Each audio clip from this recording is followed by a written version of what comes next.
Recently, the Nigeria Investment Promotion Council (NIPC) granted a 3-year tax holiday to 34 companies seeking tax incentives and waivers under the Industrial Development Income Tax Act of 2023.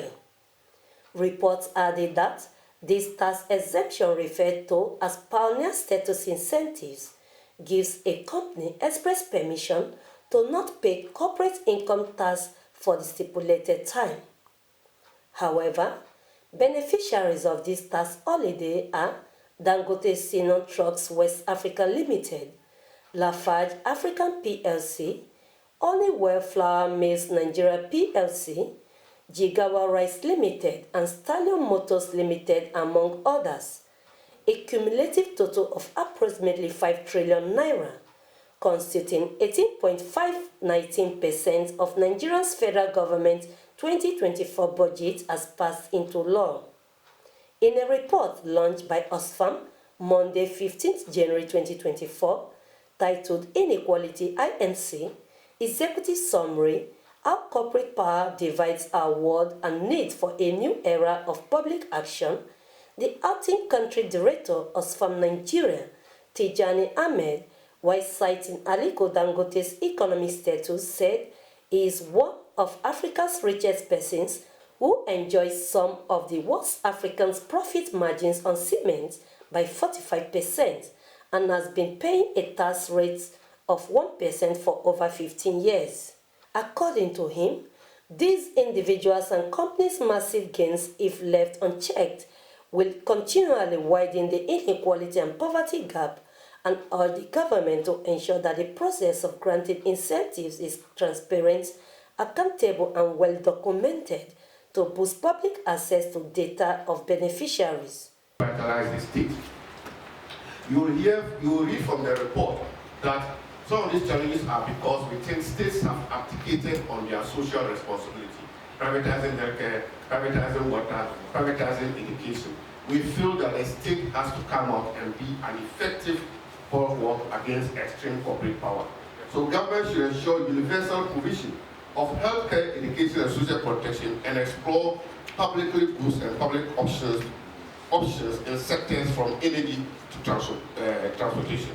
2, reining in corporate power, including breaking up monopolies. Sometimes some of these corporate powers have what you call anti-competition behavior. And also we should democratize patent rules. This also means legislating for living wages, capping COP, and new taxes on the super rich and corporations. As we indicated, there is no problem if a company makes profit. But once you make profit, you should also pay living wages. But sometimes the tendency is that a lot of money is paid to shareholders and CEOs. So the proposals we are making is to see how we can more or less redistribute the profit, right? Next is reinventing inclusive and sustainable business. Competitive and profitable business do not have to be shackled by shareholder greed. Democratically owned businesses should better equalize the process of business. Next is the administrative suspension placed on processing of pioneer status incentive applications, we understand, and a review by the Nigerian Investment Promotion Commission to allow for a more comprehensive review and reform of the incentive regime. Transparency in the process of granting and administering incentives is very, very important, because how do we elicit wider public discourse on the opportunity cost of elements? I already told you that close to 19% of our budget is gone into incentives. There should be a discussion.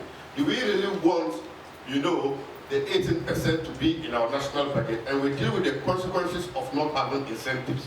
It needs a discussion, because there are political economic analysis that we need to make. So this paper is also calling for that, because we think this will strengthen public trust and provide opportunity for increased awareness of these fiscal instruments. The state might be doing it for good reasons, but most of us do not know. So we will only, speculate.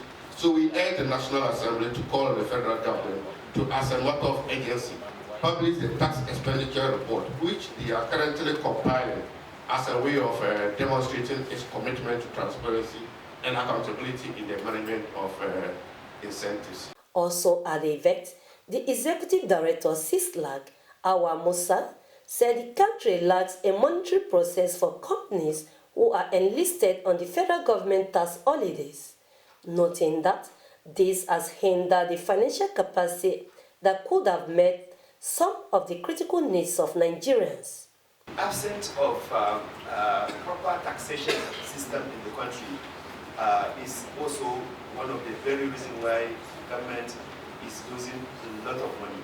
You will agree with me, this fraudulent tax holiday that they do give to corporate agencies, if only they are using that money, they would have been able to address some fundamental developmental challenges that we have in Nigeria.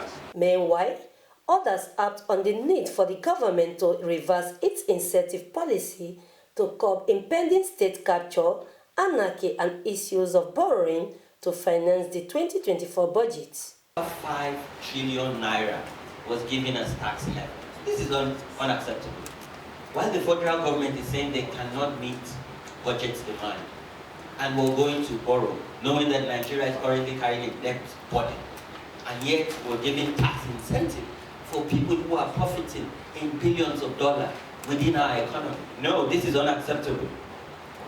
We need a new era of tax, a regime that ensures fairness, equity, and justice. There's no way we will be borrowing money like Hamza said, and then we are giving incentives to people at that rate, and then we are crying that we don't have money to run business.